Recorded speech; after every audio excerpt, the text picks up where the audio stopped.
Welcome to Dad Talk Today. The podcast for dads facing some of the toughest moments of their lives. We are here to walk with men through divorce, keep them connected to their kids, help them understand their rights, and work for change in family law courts. Moms, you are always welcome too. We are all about advocating for shared parenting and doing what is best for our kids. Here is your host, Eric Carroll.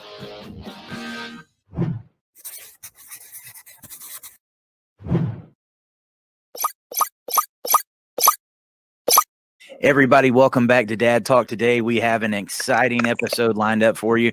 There is a movie that came out this holiday season that has taken the nation by storm, and we have the inspiration behind the movie. Here with us today, we're joined back with John Gallman. I want to welcome to the show, though, Mr. Ray Ray Mcelrathbey. What's going on, Ray Ray? How you doing?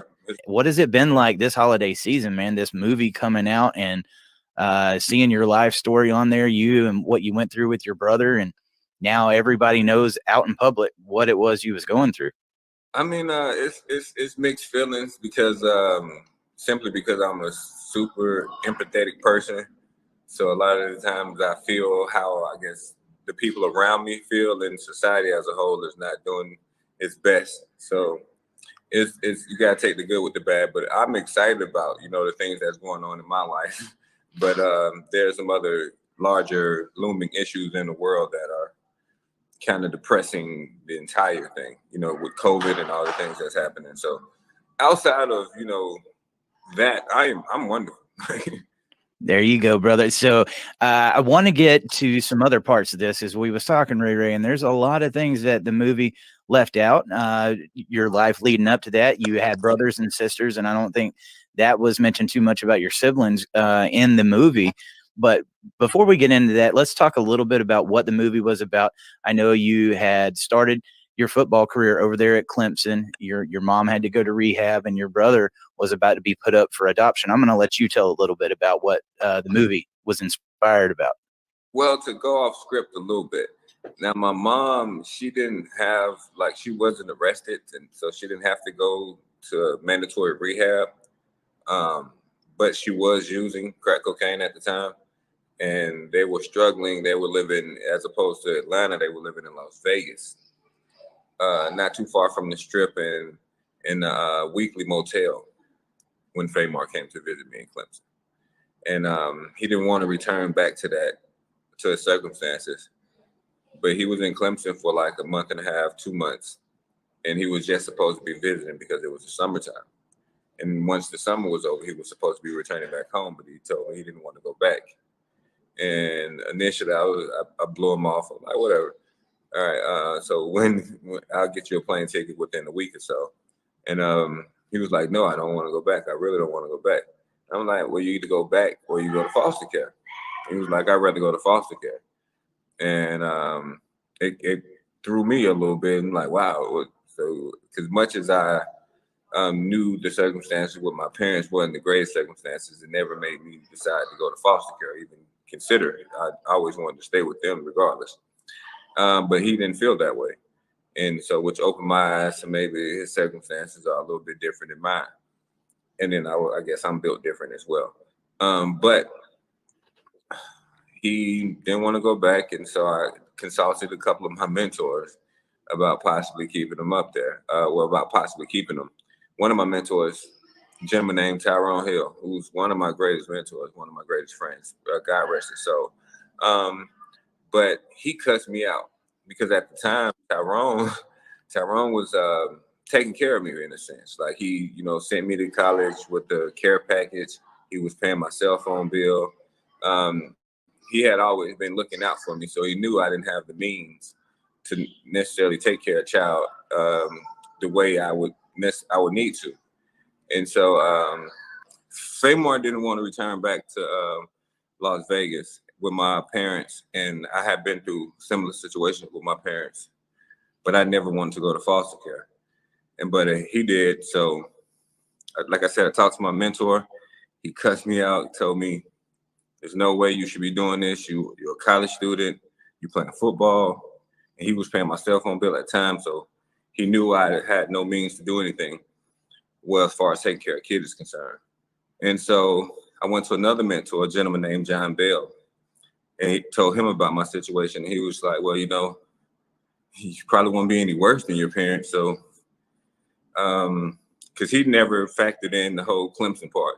Tyrone had played football at Clemson, so he knew what my schedule was like. He knew what being a student athlete was like. So he kind of took that into account and was like, when would you be able to raise a kid? Where John was like, I mean, you're capable. You've been through a lot, and what's the worst case? You can do better than your parents, possibly. And so, I mean, with both of their advice, I just decided to do it. I was like, all right, cool, I'm gonna try it. It was going well for a while. I mean, because I was on meal plan, and then I had my housing taken care of because I was a scholarship athlete. So the major things that I typically would worry about in life were taken care of.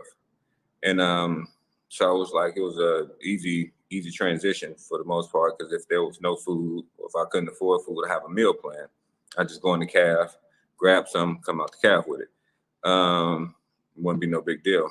And then early on when he was around, everybody knew he was there, so it was almost like they welcomed him as well. It wasn't until like it was possible time for him to be going back, and when he wasn't going back, that I kind of kept him away from everybody, or hid him in a sense. My teammates knew he was there, some of them, but then for the most part, my coaches didn't know he was staying full time. Right. Because everybody really didn't find out till the story broke in the Charleston Post-Courier that Famar was staying full time. Well, some of my teammates told the reporter Larry Williams, because he was like, who's this extra kid? And that's Ray Ray brothers. He's staying with Ray Ray, is what they told him. He's staying with Ray Ray. And Larry wanted to get like a better idea about what that.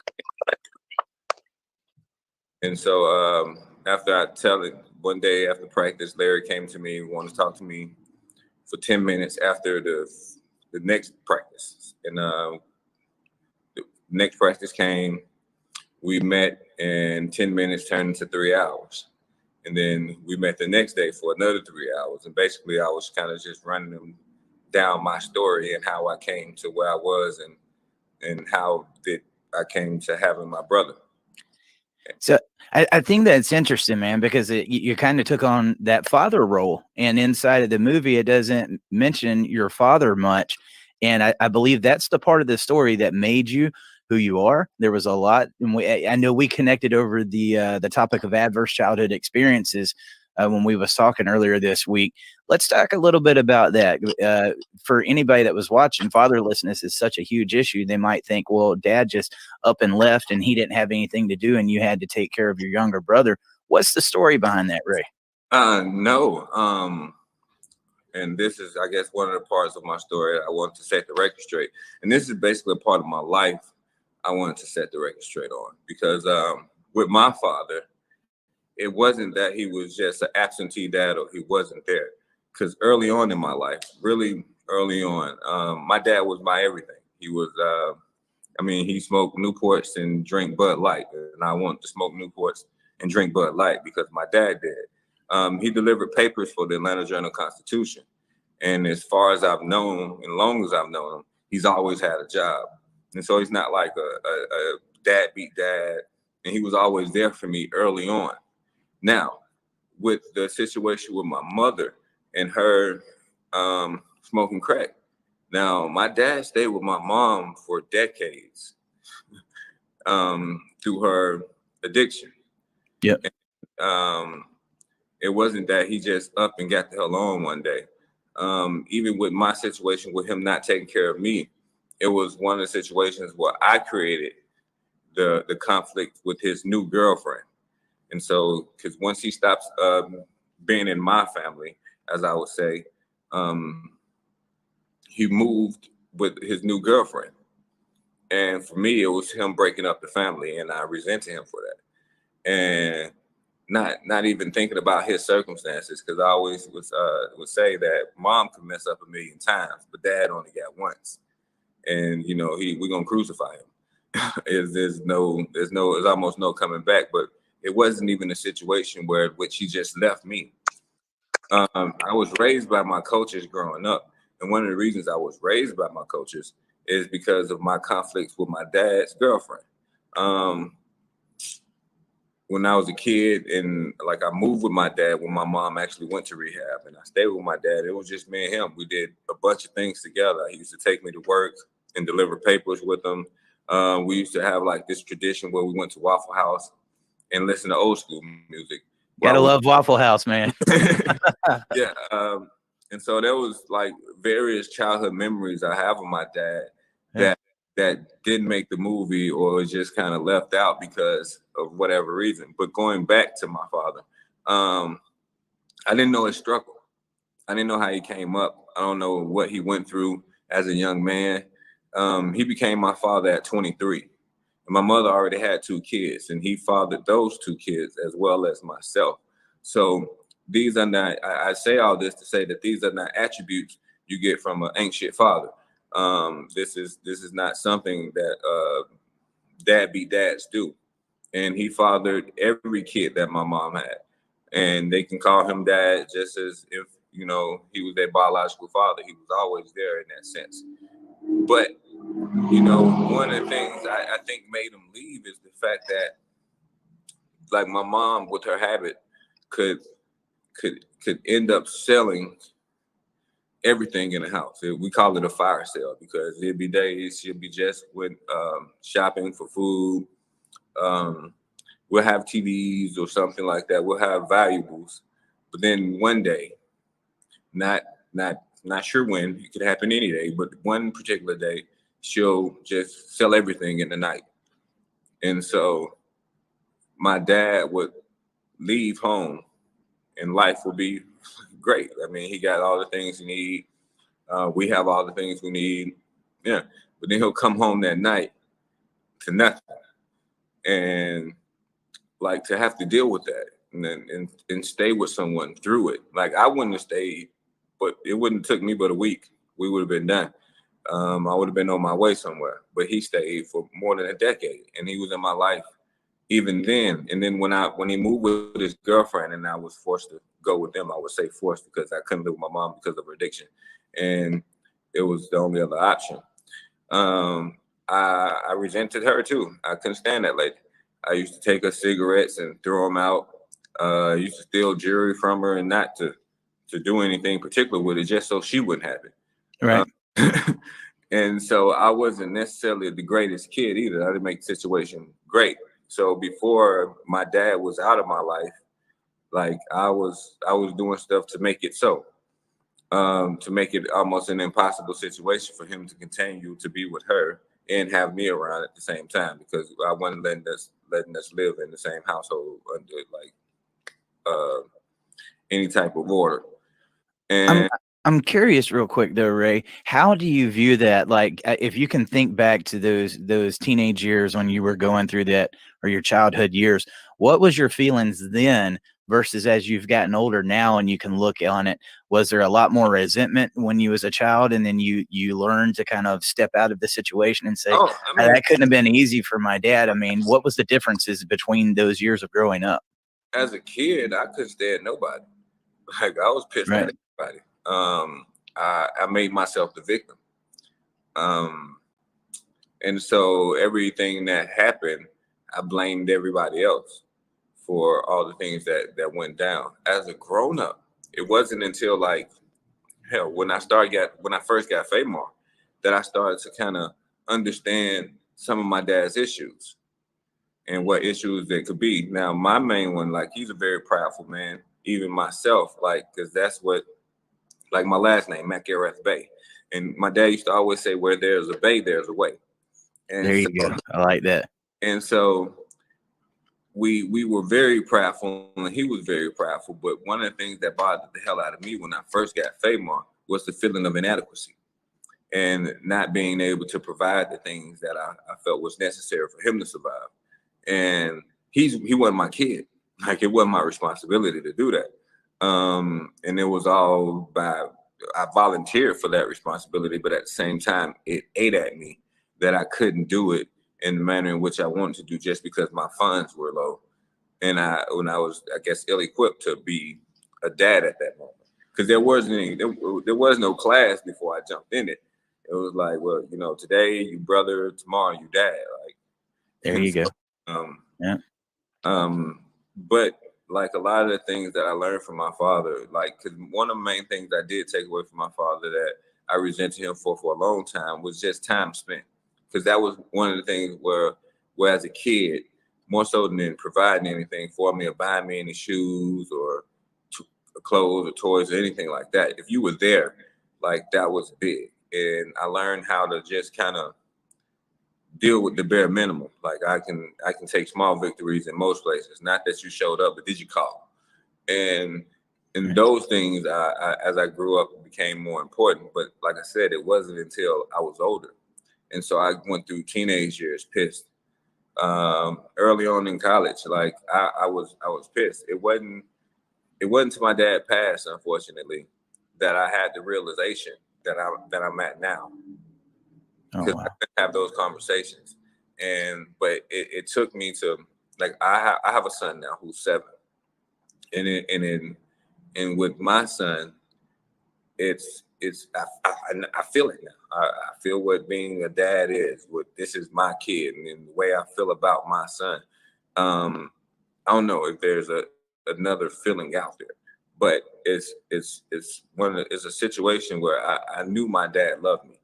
I can remember the times he told me. He only told me 3 times, but I remember every time he did. Hey, Ray, I just want to ask you. Well, first of all, let me say this. I'm gonna say it right. Ray Ray Mcelrathbey. I got it, didn't I? Hey, yes. Yes, that's where good. there's a bay, there's a way. I got it now. Where there's a bay, there's a way, right? Yeah. I was talking to my kids, and they've already watched the movie multiple times. And I was talking to my kids. I said, "Hey, is there something you want me to ask Ray Ray?" And my son said, "Daddy, just don't get him confused with Ray Ray McLeod." I said, "Well, son, I'm not going to do that, because Ray Ray McElrathbey, he's the one that set the stage for what's going on at Clemson now." So I appreciate all you've done and all the hard work you've done. But I want to ask you about this, man, because I know that you're helping people today, and I know that our past does not define us.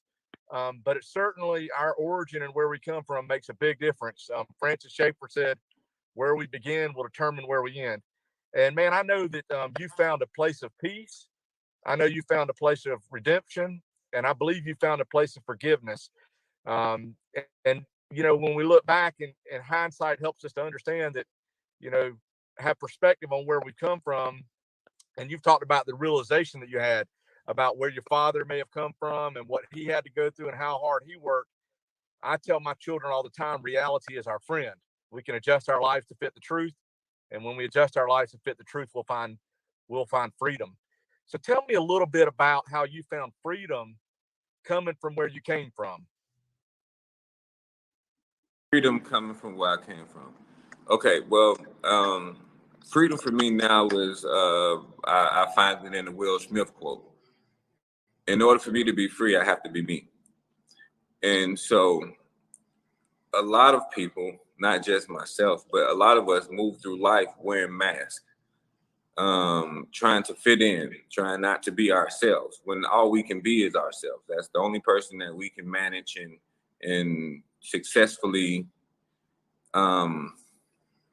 task with being ourselves is us. And so for freedom for me, I struggle with it simply because I don't feel as free as I need to be at this current moment. And that's because there's regret in my life, because there's a lot of things I didn't get to say to my father. There's a lot of things I needed to clear up to say that I did understand, but I didn't understand at the time. And isn't it weird how after they pass, you think of all those things? I wish I could say I lost my dad back in 2013. And I think every single day, man, I wish he was here so I could have said this, or that he could have saw me do this. That definitely brings a different perspective on things. Most definitely. But see, with me, I'm having issues simply because we're in this moment. I'm celebrated. A lot of things in my life are looked upon as not so great, but there's so many great parts of my life. There's so many great parts in my life. Like, my mom went through a whole movie as an addict. She's much more than an addict. my dad went through a movie as a dad beat, but that's far from the truth.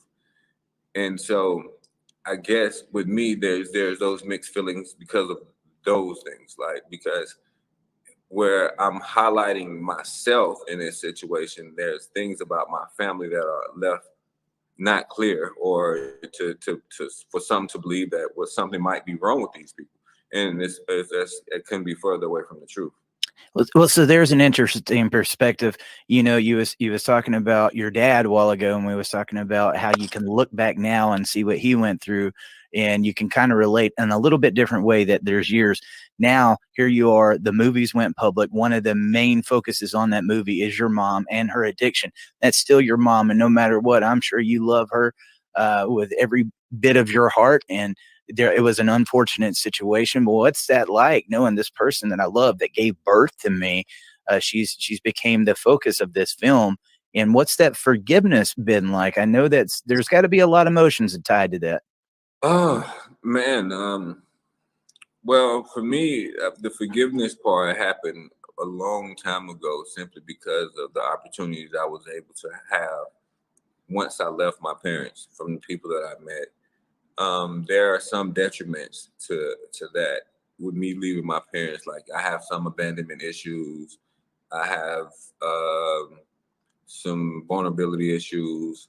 I've had my own addiction issues, but I've overall I can find a bunch of wins where I had some losses, and so I can look back on what I went through as um, as great as it was necessary in order for me to get to the place that I am at now. Those things were necessary, and before that, it was the birth of my son. So whatever happened leading up to the birth of my son had to happen, because if those things didn't happen, then I wouldn't have my son. And so it let me let go of a lot of things that I possibly regretted before the age of 27, which is when I had my son. So everything that happened before 27, I've always been able, especially since I've had my son, to kind of just wash away. Like, if I didn't make it to the league, well, if I would have made it to the NFL, I wouldn't have my son. And so those they're not tradable. Like, I can give a damn about the NFL as far as my son is concerned. So it was that. So a lot of times my coping mechanism has been my success. Like, me being kicked out of elementary school might have been one of the worst things that could ever happen to a kid during their early childhood. You get kicked out of elementary school, and you know that's the beginning learning phase. So how you gonna go to middle school and high school if you didn't learn what you need to learn in elementary school? Well, me getting kicked out of elementary school was one of the better things that ever happened to me, because I went from a 25 to 30 kids in the class to one. It was just me. And so I had one teacher, one-on-one learning for a year and a half. And so where something that could have been looked at as like one of the detriments of my life ended up being one of the better things that ever happened to me, because educational wise, I was way ahead that I needed to be by the time I got out of my alternative school. So I guess to come back to what we were talking about with my mom and my family, I told them, and I didn't even know the depths of what this would bring. I told them that everybody will be looking at you all now. Everybody will go check your pages. Everybody will see what you're up to. And for some people, that's okay. But like, if you're in pain, if you're not where you want to be in life, that's a burden. Because now everybody gets to see you, but you're not where you want to be. And nobody wants to be seen in their pain. That's why guys get in like find like beef or fight over staring at each other, because some people think you see them in their pain, and nobody wants you to stare at them while they're in their pain. And a lot of people are in pain. That's deep, man. It's a good and a bad thing, because I'm not sure they're ready to work through their things. Whereas I'm in a place where I can speak about them. I'm in a better position than I was when I came up. Their whole movies is celebrating me, so it's easy for me to be like, oh yeah, the attention is great, but it's not the case for them. Like, because at Famar's age, at 25, I didn't know what the hell I wanted to do. But then now everybody's asking, what are you doing now? Like, what do you want to do? Like, how's life for you? Like, what's so great? What's great about you? And if you don't have a whole bunch of things to piggyback on, then you might feel inadequate. But for me, like, I can find peace in survival story. Like, look what I made it through.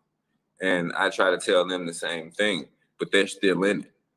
And so it's different when you're on the other side of it, and you can be like, okay, I've been through this and this and this. But when you're going through it, it's hard to look outside of your problems, like, because you got issues right now that you got to deal with. And then one of my issues with my mom, like, yeah, she got to deal with the fact that she's the world's most famous addict right now. That's interesting, man, because I went through many different trials, and I've talked about it a little bit on the podcast. When I was younger, I went through drug addiction. I was molested as a child. I went through a really bad divorce, been cheated on, numerous things. And I started trying to fill those voids with success. I started getting in like the music industry. I was working with big bands. I was working with celebrities and stuff. And no matter what I did, I needed more of it. And I had to constantly try to be topping myself. Well, when that didn't do it, and then I started turning to drugs, prescription pain medication. They made me feel good. The next day, I needed it again because I was trying to fill my voids with that success. And I just realized how deep you've analyzed that when you was talking about that and filling those voids with the success that you've got coming. When was it that you realized that? And is it therapeutic to see your story out there? I mean, is the pain completely worked through? Is that a process that you're still working on? It's a process that I'm still working on. Right. I've done several interviews where I've cried,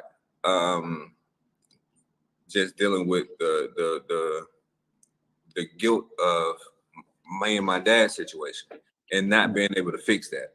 And it makes me emotional now, even because it's still something I'm working through.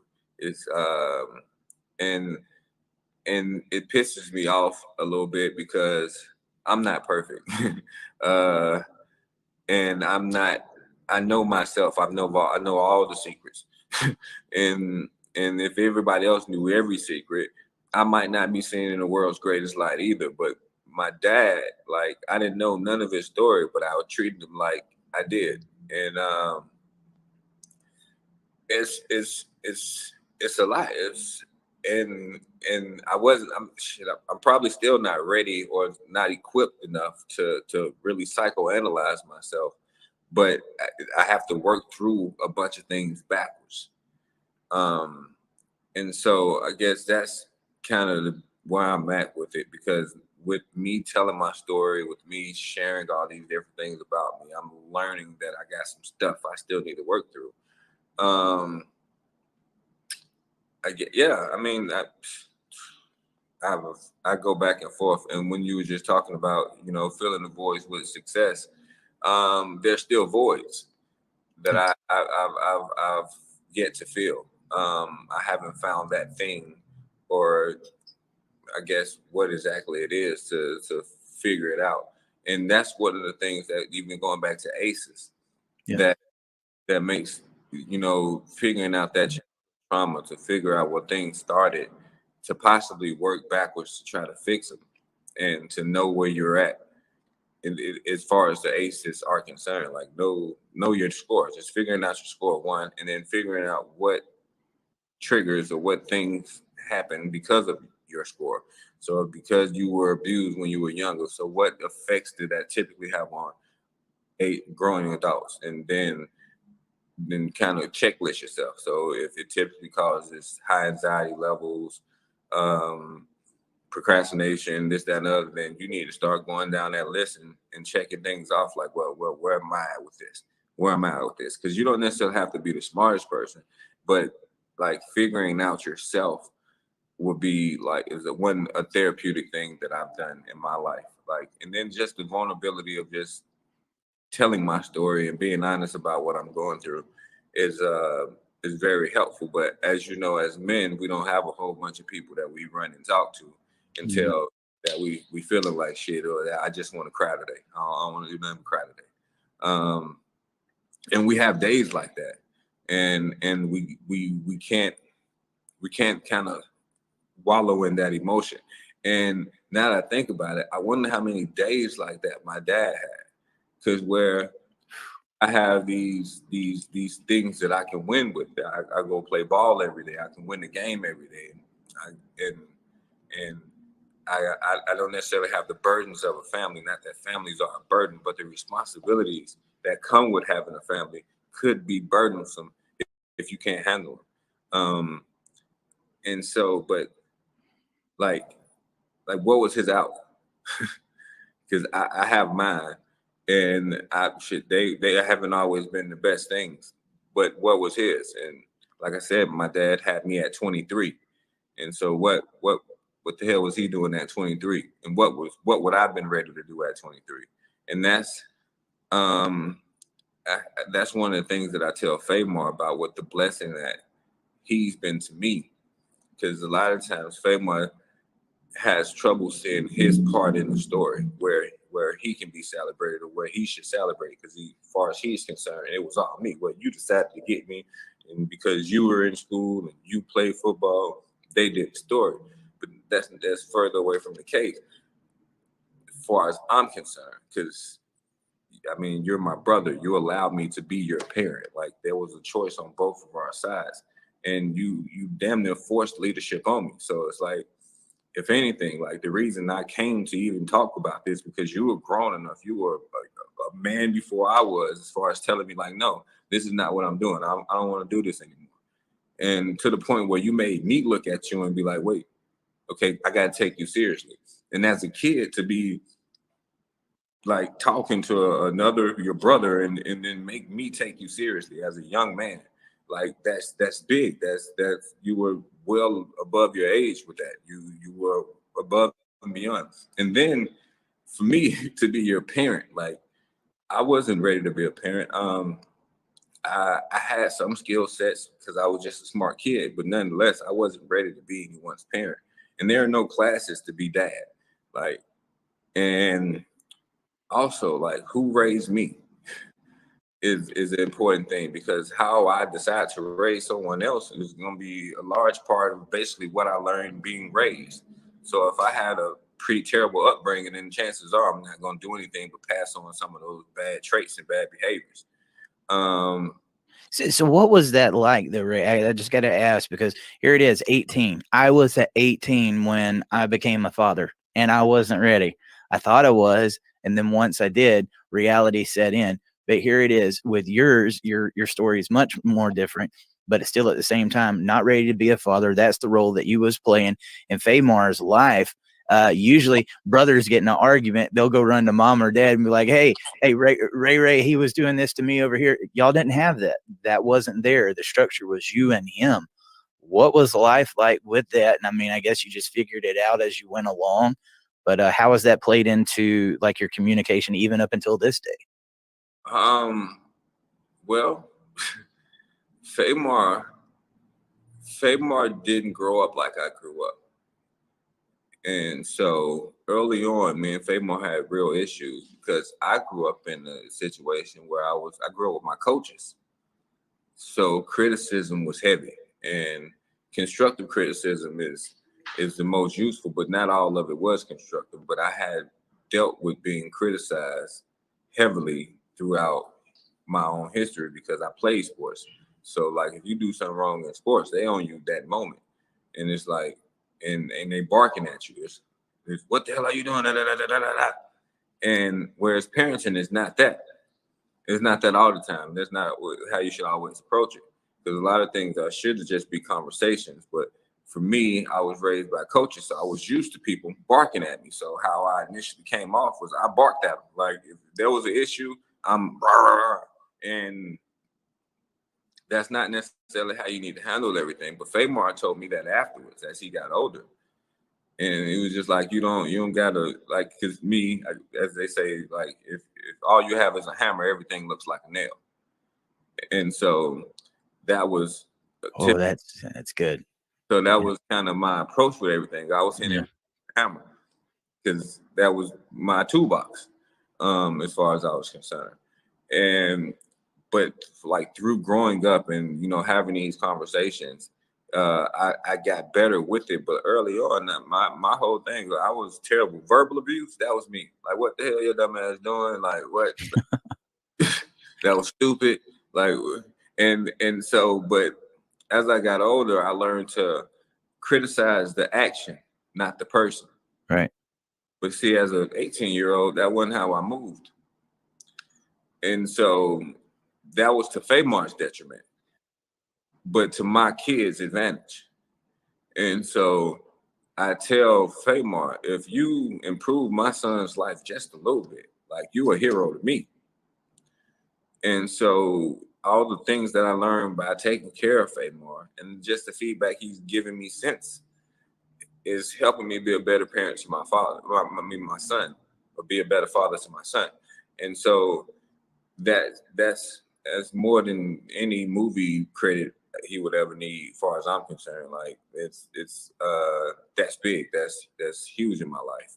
And, if nothing else, like, you can get an Oscar for that. Like, hell,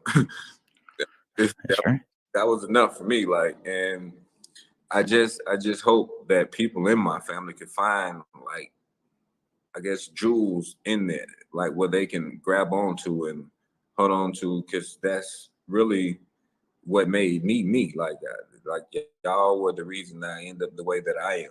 And so the reason I'm being celebrated is because of the things I went through with you all and the person that I became because of it.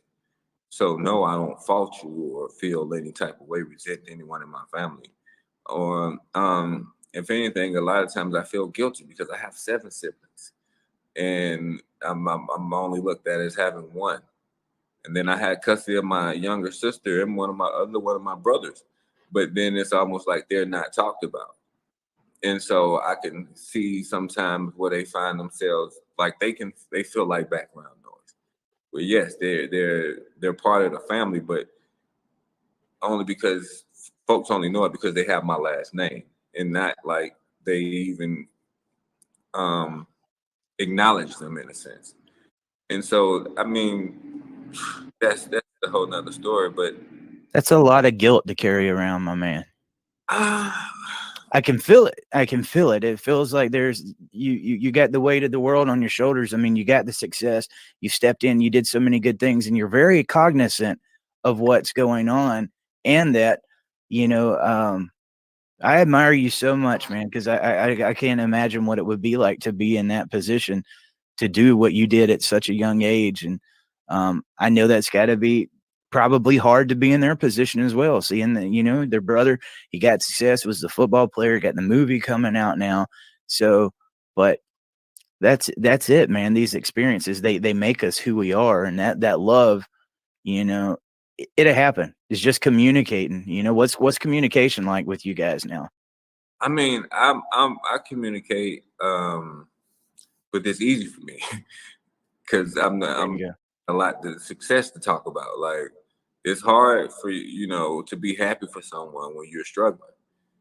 Like, I know, because I've been struggling, and it's hard for me to be like, congratulations, wonderful, wonderful. Like, I can't. It's hard for me to be at your celebration in pain, and that's a lot of the times how I feel, because there's so many people in pain, and I'm in a moment of a celebration moment. And so one would say, well, you can't you can't miss your moment thinking about how everybody else feels. But then at the same time, the reason that I felt like I had my moment is because I cared about how everybody else feels. And so there you go.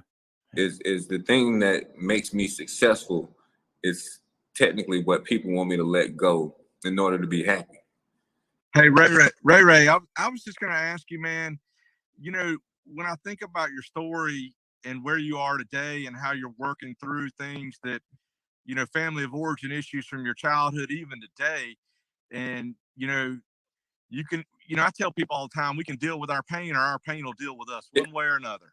It's going to come out. What's inside of us is going to come out. And so, man, what I would really love to hear about is the power of hope. I say all the time, the best is yet to come. And, at Clemson, they say best is the standard. But I say the best is yet to come, and for me personally, it's my faith in Jesus Christ that for those who hope in the Lord, they will mount up on wings like eagles. Talk about the power of hope, hope for a better and a brighter day, hope for peace, for happiness, for fulfillment, for joy, and just hope. I mean, I know in the Bible it says hope deferred makes the heart sick. And there are a lot of children that are in the custody of DSS and foster care. Man, they need some hope. And I know you're bringing hope to people. And there are a lot of daddies out there that are displaced and not a part of their children's lives, not because they've chosen, that are desperately wanting to be a part of their children's lives. Can you talk about the power of hope, just hope for a better and a brighter day? Okay. I read a quote, not a quote, but a post that Famar wrote not too long ago.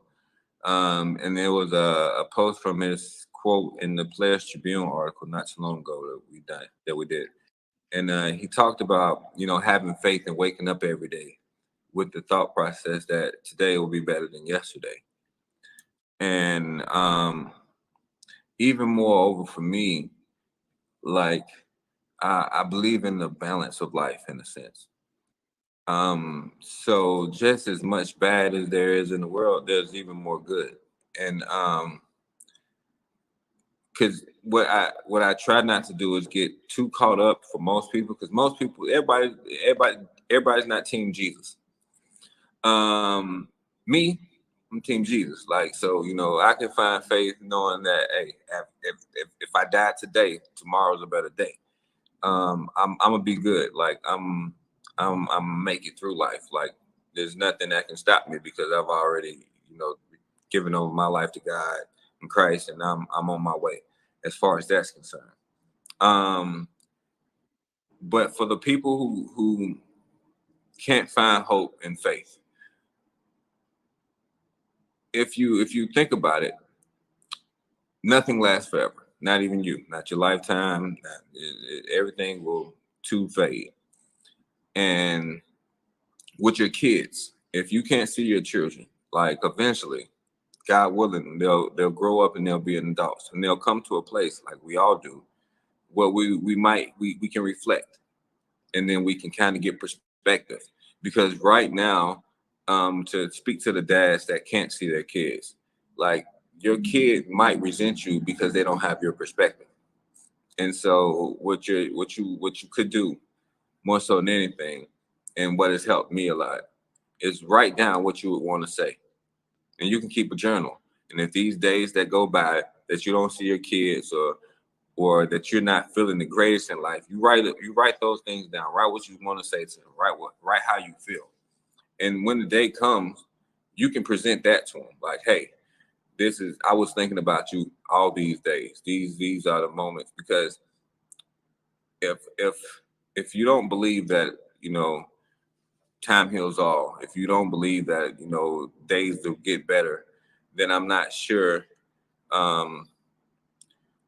why would you continue to want to move forward. But I'm telling you, I'm here to tell you, like, things have been rough and tough for me. Even with this movie, this was a 14-year process. This didn't happen yesterday.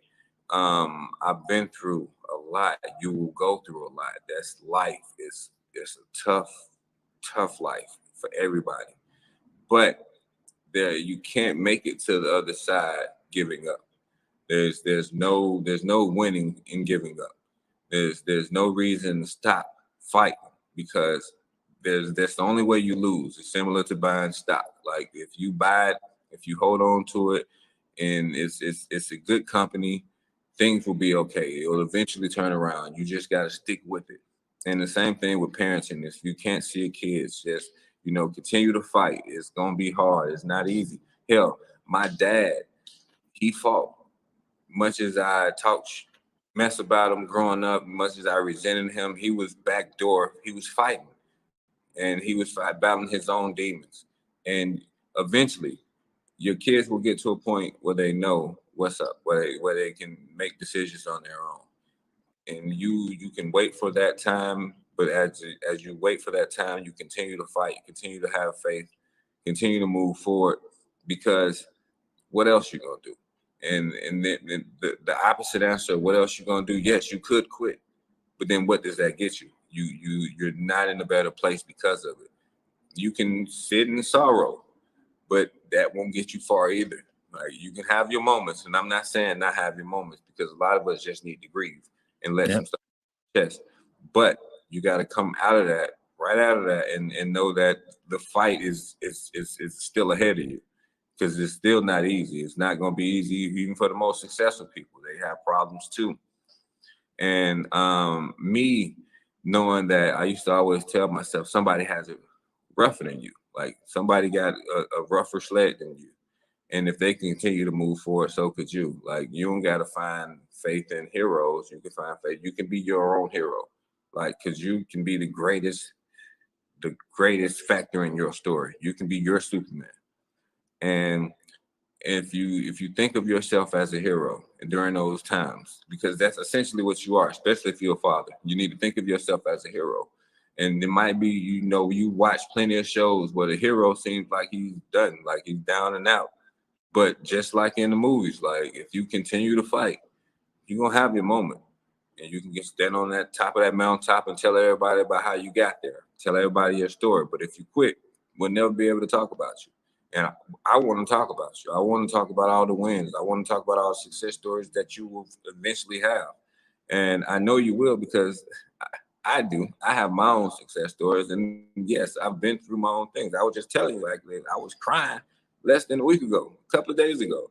But I know that it gets better, and then continue to get better. And you just got to wake up each day, have faith in the Lord and God and whoever you believe in, and know that it gets better. That would be my thing, because I had plenty of times where I had cried in the dark in the bathroom. Like, I was just in the bathroom crying to God, please change my circumstances, please change my situation. But after I got up, I gave it up to God, and after I cried, I got up, and I had to move. I had to go put in that effort, because God will take those steps with you, but you got to take some steps too. It's not just a single-sided thing. He's not just gonna carry you. But if you walk with God, you're gonna make it. You'll be okay. Got two more quick things for you real quick, Ray, before we let you go. You was talking about at 18 how you wasn't really ready to be a father, and going through that experiences, I'm curious. When I wasn't ready to become a father neither at 18.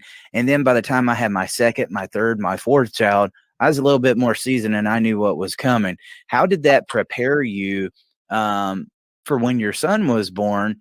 And what was that like after everything that you had experienced? Did that scare you becoming a father? What was that experience like for you? No, I was excited about being a dad because I had practice. There you go. Most people didn't get the chance to practice. And since I had the opportunity to practice, I was better equipped than most. And then I grew up not so great. So I had been used to dealing with small babies, because I dealt with my siblings when they were smaller. And so I was prepared in that way. And then because I had Famar, I was prepared for, I guess, a little bit later on in life with the responsibilities that come with being a dad. But it was more so the whole inadequacy thing, because it wasn't that I needed to buy Famar anything, or I needed to, get him the best shoes. Because at the end of the day, if I loved him, if I told him I loved him every day, and I did my best to take care of him, then that's all I can do. That's all he can ask for me. Even if he wanted 2 million things, that's just gotta ask for him. But that don't mean you're gonna get them. But if I did my best to take care of him, that's the important part. That's the most important part. And I had to learn that. And that's what I learned with taking care of him, and then moving on to my son. That it's not about what you can or can't do as far as the material things are concerned. It's the love and the attention you show while you're there. It's the value that you can bring. And it doesn't necessarily have to be monetary. If you can read a book with your kid, that's worth more than all the money you can ever handle. Because just the whole concept of teaching them how to fish. And if you do that, and if you add value, that's your only job as a father, is to make you one to have your kids have a better life than you. That's the goal, not necessarily the job, but the goal is to have a better life than you, and then do your best to be your best dad you can. And when I wasn't ready, it was simply because I had never done it before. It was a new thing for me. And so one of the things I did go do is I started talking to people who had already had kids. Go find the knowledge, because there's knowledge out there. One of my big mentors, Jeff Davis, he has 7 kids. And one of the things he told me, because I can remember one of the probably the most influential advice you can give as a father is right here. So listen. Paymall was doing terrible in school. I didn't understand why I was pissed off. I was about ready because I was a barker, and I was about ready to beat him. And so I went to Jeff and I was like, what should I do? And then he asked me, he was like, Ray, he's doing terrible in school, but have you helped him with his homework every day? I was like, nah. Have you went to any of his parent-teacher conferences? No. Have you ever, have you reached out to a tutor or tried to get him help in any of the subjects that he's struggling in? No. You said, well, sounds like you haven't done everything you're supposed to do. So until you do everything you're supposed to do, don't talk to him, because he's a kid. He's taking a lead from you. And so it's been that he's following you. Until you are A-okay doing what you're supposed to do, you can't expect anything to happen as far as he's concerned. So until you get your grades together, don't talk to him about his. And it's one of those situations. And so just dealing with problems, I've always learned to start with myself. And it was my mentors that gave me the knowledge to be a better parent, because I went out and I seek knowledge or whatever. And I seek and you should find. And so I went out and I tried to discover ways to be a better parent. And it's the same thing with the legal system. And if you're going through things trying to get your kids back, it's you got to go out there. You got to get opportunity comes from effort. So if you got to put in a whole bunch of effort. The system is not built for dads. It's unfortunate. For a lot of us, this is not just a reality we came to today. So we knew about this yesterday. So we got to get over it. If that's how we feel, we can do what we can to fix it. Yes, but continue to move forward, understanding that your kids are the most important thing, and continue to put in that effort, because it's important. Eventually, you'll get congratulated or acknowledged for your effort. And so you got to put that effort in, because if you don't put that effort in, you still don't have your kid and you ain't shit. Like, because that's typically how it's looked at. So you're not gonna win that way. So it's best to go and fight. And that's been my whole thing moving forward in life. Is I'm gonna just continue to fight and strive to be the best version of myself, while being the best version of myself by being me. And so we all have our faults and shortcomings, and that's life. I mean, deal with it. So we have to work from that point and know that we can get better each day, and that's all we need to do is get better each day. Don't make the same mistakes over and over again. But I got plenty of time for all this craziness. I have I can talk about life in general and all my trials and tribulations. But I mean, in order to talk about them, you got to work through them, and this is me. I'm working through my stuff too. So you're not out alone. Like we all got stuff we got to work on, and then we all got things that we've done that we might not be proud of. There's things I said to my son's mother that I'm not proud of. I've called her out of her name, and I can say that, and I'm not saying it to celebrate it or just say that was terrible on my part, because that's a childhood trauma that if my son can remember, I put him through, and that's not right. And so just move knowing that you're being watched. If that doesn't, make you want to, be on your best behavior, then move as if you know that the only way you're gonna get to success is to be the best version of you. Like if you, it's not gonna happen no other way. You got to go out there and do it. Yeah, man. I've I've I've cried many nights, and I struggled through many things, but it's important that you keep going. Um, and I want my message to be that as well. Just continue to keep moving. Like, There's strength in that, man. There's strength in crying. That shows that you care. I think us men have been conditioned to think that when you cry that there's something wrong with it. I've spent many a nights on my bed and just crying and releasing that, and that makes you feel better, really, because you're dealing with what's going on. Trying to hold that in, it just becomes toxic. But man, just the vulnerability and humility of being able to come on here and talk about these issues in a public setting, you can't underestimate how many fathers out there this is going to show them. And guys, if you're going through problems, maybe it's not exactly similar to Ray Ray's, but that process of having to work through it'll make you so much of a better person. Ray Ray, before we get out of here, though, I got one last question. I'm going to name a few different people in this when I do it, though. When it pertains to your mom with this and this being a focus of that, what's something that you could let her know while you're getting your story out? Maybe I don't know what her feelings might be seeing her story out there in the public, but what's something that you could say to her to let her know how you feel about what's going on with this? As far as my mom, I love you, like, through it all. Like, there's nothing you can do to make me stop loving you. There's nothing you've done that'll make me stop loving you. There you go. And so if I was talking to her, it's hard for me to say that I understand the pressure that she's under, because I don't.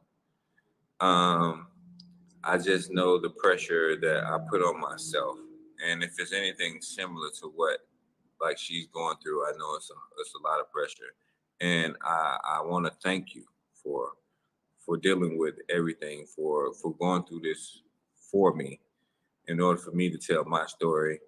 And I had to tell parts of your story that are not just the only parts of your story, and I do apologize for that being the only part of your story that people know. But moving forward, I'll continue to do my best to tell you the entire story, because you've been through things too.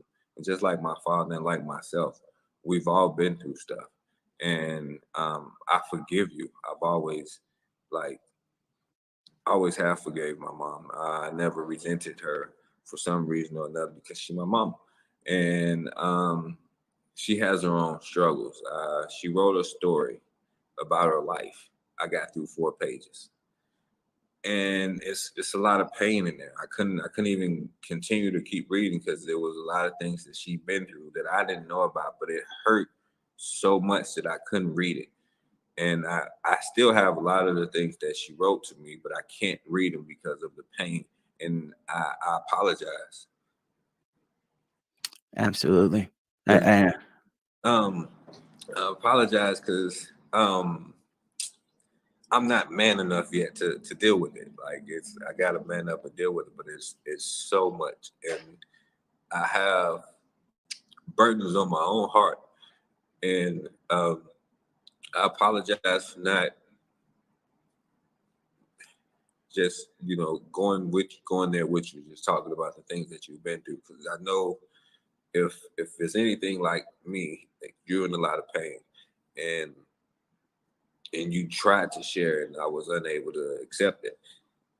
And I apologize, and I'm sorry.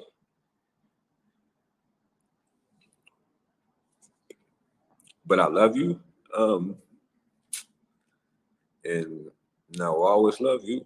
And I mean, that's something I would say to my mom if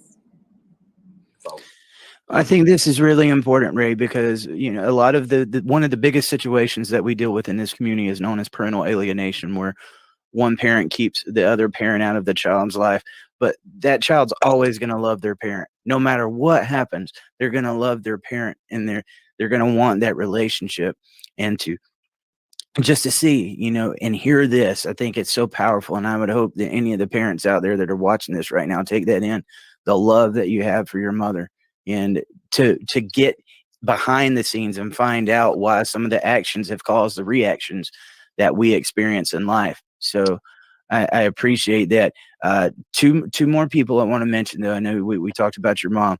How about to your siblings? What's something you could say to your siblings right now? I love all y'all. It was parts of the movie. It was one particular scene where I came into my college dorm room and I only hung up a picture of Famor as if he's the only one. And I know they have their own struggles. I know they're going through a lot. And I don't know, to some, especially my younger siblings, I don't want them to ever feel like I don't care as much about them as I do about Famor, or that they're less than because it's me and Famor, or that this movie is highlighting, or that I love them any less. Like, because if you thought about it, if you looked at it, it's almost like, yeah, I got a favorite, and that's not the case.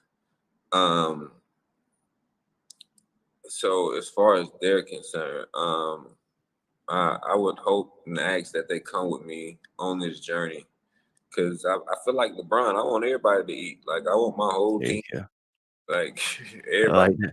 all my friends. Like, I want everybody to be able to take the trip because we decided to. And same with my siblings. Like, I would want you all to not feel burdened by my success. Because a lot of the times that's when my sister, she's been one of the more successful ones of my sister right above us. Like, I understood, like, when she was doing great things, I was congratulating her, but I can understand how it made me feel. Like, I was like, yeah, I need to do something big. I need to do something big. But at the same time, I've also had other things in my life that I can, shine light on, that, hey, I did do this, and hey, I did do that. But for them, it's not so much the case. And then, like, my sister Sabra, the one that's right above me, she took custody of two of my siblings before I did. But she wasn't celebrated because of it. And I don't know how that might make her feel, but I would possibly feel some type of way. It's like, wait, I did this and I had two kids when I was up there when I went to school. And you only had one, but yet you get a movie and, I don't get, nobody ever mentions me. And so I guess to my siblings, I'm going to call y'all the unsung heroes. You've always been there in my life. I love you all. Every single one of you. You helped make me me. And if you continue to be my siblings, we gonna all make it. I'm sure of it. Like, 'cause I'm not gonna let nobody fall by the wayside. That's my plan. And so if you want to jump off the boat, I'm still throwing ropes and rafts, and we gonna get it together. So, to my siblings, we gonna be okay. Don't even worry about it. I don't even gotta apologize to y'all, 'cause I'm gonna make sure y'all okay. There you go. Well, man, this will be the last and final one, but staying true to the name up here. I know you mentioned earlier there was a lot of things you wish you could have said to your father after he passed away. I want to give you that opportunity now, you just want to make me cry some damn more. All right, look. Oh man, Raheem. That's my father's name, Dad. Growing up, I never really had a whole bunch of conversation for my dad as Dad. Like, I called him by his first name to be disrespectful because I was a dickhead kid. And it wasn't right. Like, so I'm gonna apologize to all the kids who's out, for all the fathers out there who getting called by their first name because their kid don't know no better. That's all it is. We just didn't know no better. I had no right, because I used to call him by his first name. I never used to call him Dad, like Raheem. And it was disrespectful. And I'm sorry. That's what I would say to him. I apologize. I was dumb. I was young. I didn't know any better. And for a lot of dads, and since I'm a dad now, like, I can admit I didn't know any better, and I make my own mistakes, and you made your own mistakes. But, like, I would feel terrible if my son treated me the way I treated my dad for some of the things that I've done. And my dad has been more of a man than I have up until this point. And I say that because he still called me every birthday, although I was being a resentful ass teenager and a young man. Like he still called. He still would reach out. He'd still try to help. And when I was living with him in Vegas, he put me out. And I was like, you bastard. After all my life, you ain't even really taken care of me. And now you want to put me out. And my mom went back and talked to him. And then this is a conversation I didn't have with him. It was like, he wants you to be successful. And if you're comfortable, you're not going to want to do nothing. And he said, you look too comfortable. He said, he used to come home and you used to be in there. He didn't want you in there. Because just for you to be successful, he wanted you outside the door. And this is as a grown up, like I'm 26, 27. Like, yeah, you got to get out. And I was pissed because I was like, through my whole life, your punk ass didn't ever take care of me. And then now you want to put me out. But even then, in that moment, he cared. He cared enough that he wanted me to be successful. And he knew I wasn't going to do it if I got comfortable. I wasn't going to go out there and be who I could be, to be the best version of myself sitting in the house. And so he put me out the house. And a lot of things that you do for your kids, they will see as detrimental and right now. And that's okay. You just have to live with it. That's part of being a dad. It sucks. But for my dad, like I didn't know. And this is just me apologizing. And it's unfortunate. I gotta apologize to a casket. Like, don't get to the point where you gotta, if you can, apologize to a human. Like, if you can apologize now, apologize. Because at the end of the day, especially if you don't know a story, and just like your kids don't know your story, it's gonna be okay. Like, eventually, it just keep the lines of communication open, and you can eventually tell your story. And for my dad, I apologize for not hearing your story, for not being, responsible enough to seek out that kind of knowledge. And I'm sorry. Like, it's not much. I mean, I could do at this point, and it's unfortunate. But I cried about it, as you. I mean, if you see me.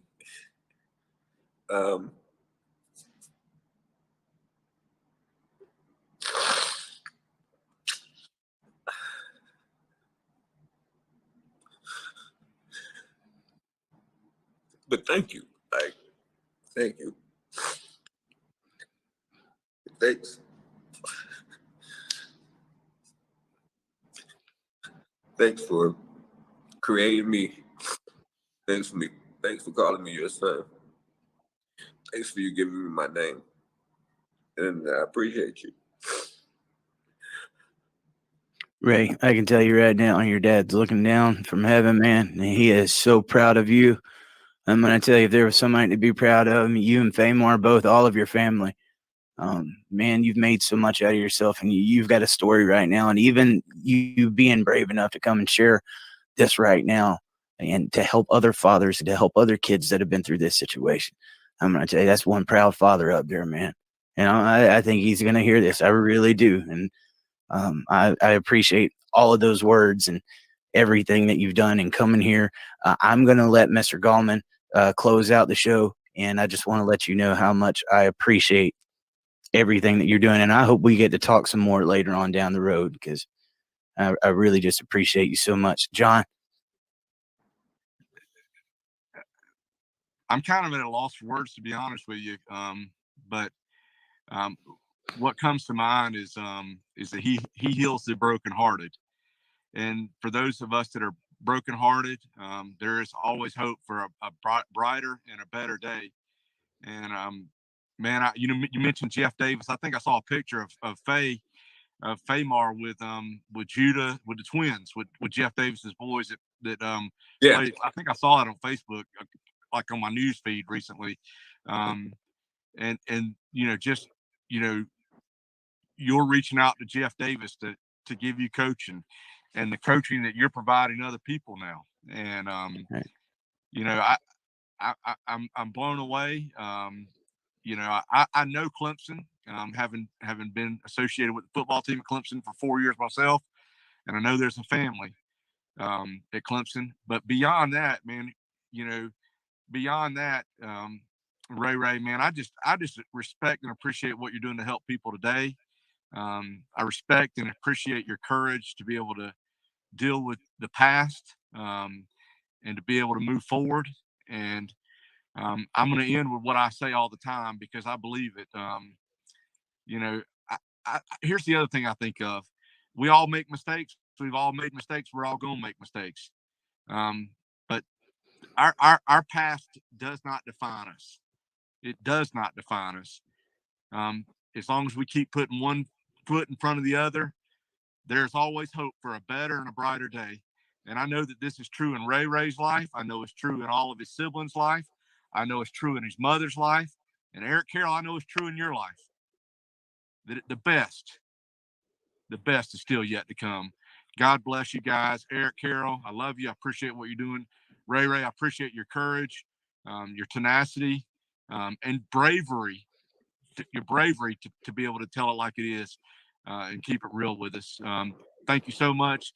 I pray that God's blessings will be upon you guys. And thank you for loving and serving and caring. I'm going to end with Dr. Martin Luther King, who's my mentor through books. Anyone can be great because anyone can serve. God bless both of you. The best is yet to come. Thank you. Thank you for joining us tonight. We are fighting for the rights of parents worldwide. If you want to help support our podcast and for us to continue this mission, please join us at patreon.com/Dad Talk Today. You will find us on Facebook, YouTube, Instagram, Twitter, Clout Hub, Parler, iHeartRadio, Stitcher, Spotify, the podcast app, Google, Apple Podcasts. We're a little bit of everywhere. And guys, every time you like and subscribe, you help us continue this mission.